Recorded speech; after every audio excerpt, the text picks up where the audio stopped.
Good morning. My Uncle Victor Charles was now 36 years old, and he would have numerous stage, television, and motion picture productions waiting for him down the road. When he thought over his dismal year of 1975, though, he most likely dropped to his knees, promising and begging, "If there is a God of theater, please redeem me from the abyss of the stench of the Gucci and the Camelot." Victor Charles was going to another location with his one-man show at California Lutheran College in Thousand Oaks, California on September 26, 1974. Soon thereafter, he was performing in the production of Visit to a Small Planet at the Coachlight Dinner Theater. It was a comedy, and it was written by Gore Vidal. He played in the role of Kreton, and naturally he had to be the oddity in the play of being visitor from another planet. Finally, Hollywood had the good sense to cast Victor Charles in a classic 90-minute television series of The Lives of Benjamin Franklin in the episode of The Ambassador, in regards to the historic experiences of Benjamin Franklin in France. It starred Eddie Albert as Benjamin Franklin when he was at the age of 72 years old. Victor Charles plays the role of King George III.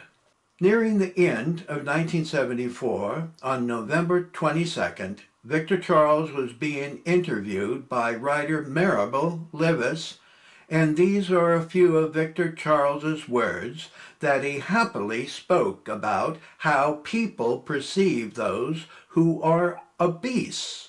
Fat means self-indulgent, weak, lacking in self-respect, and pride, and greedy, especially greedy. I like being the center of attention when I was on stage, but not when I'm eating my dinner. If you lose weight, you'll lose your career. My talent is not in my fat. It just happens to be the package in which the product is bundled. My fatness doesn't affect me physically because I don't expect it to.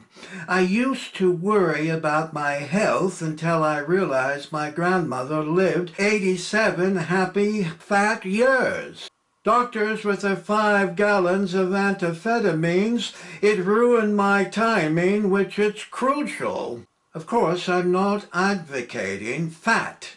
And if you're fat and it worries you and you feel guilty about it, then it's bad for you. Being thin is where it's been. Being fat is where it's at. The entire time I lived with my Uncle Victor Charles in Encino, California in 1965, there was never a conversation about his weight.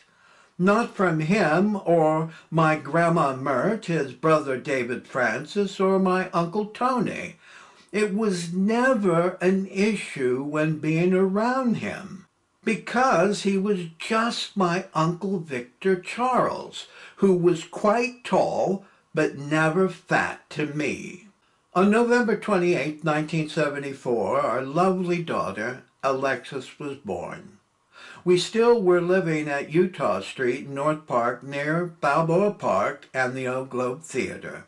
I was still watching Indian Magic in Zero Gardens, and I still was performing in street theater skits. When looking back on 1974, I was entering into the world of performing arts, and it was my humble beginning of becoming an actor.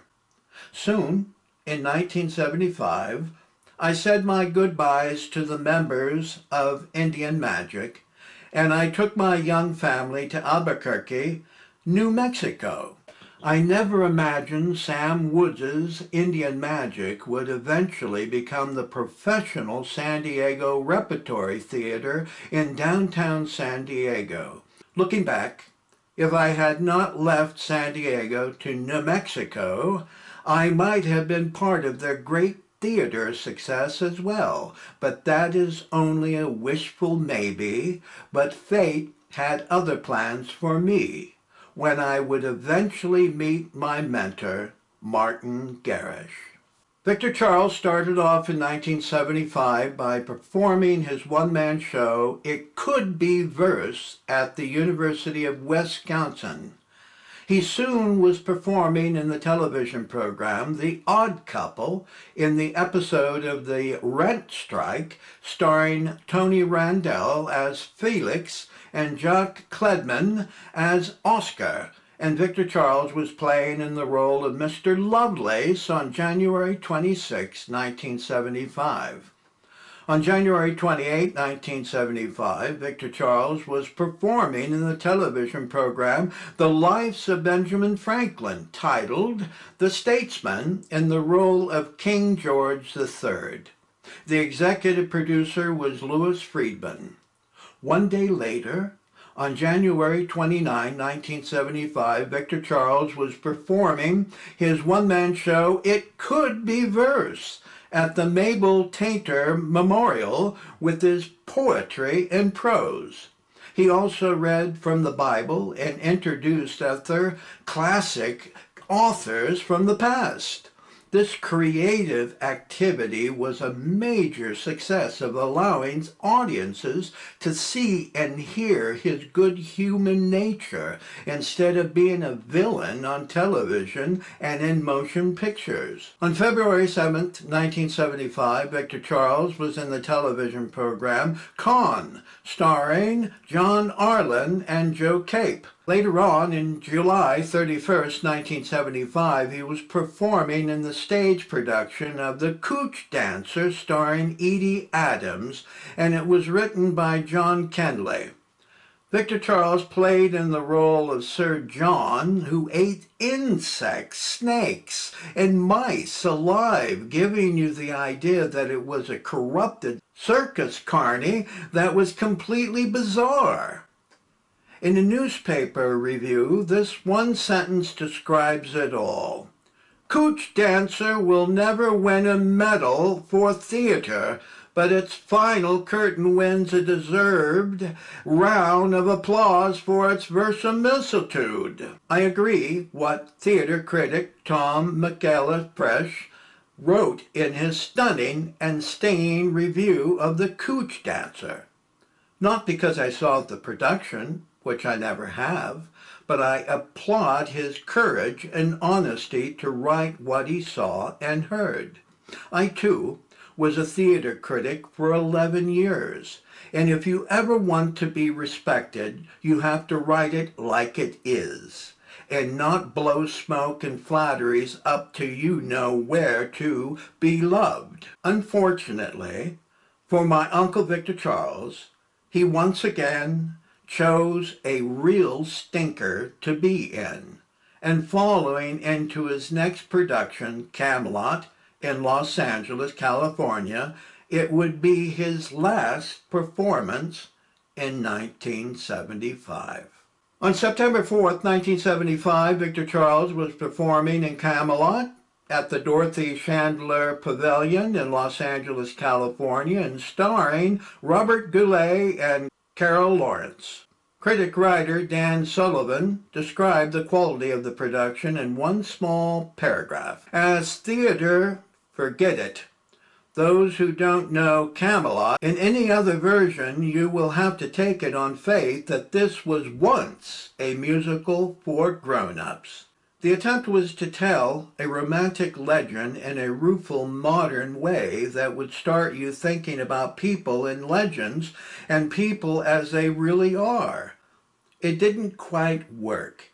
Earnestness kept colliding with impishness, but there were many lovely and sensitive things in it and some good laughs too. Camelot had lots of problems, but it also had a lot of class. Two stinkers going back to back can be very damaging for an actor's confidence and career.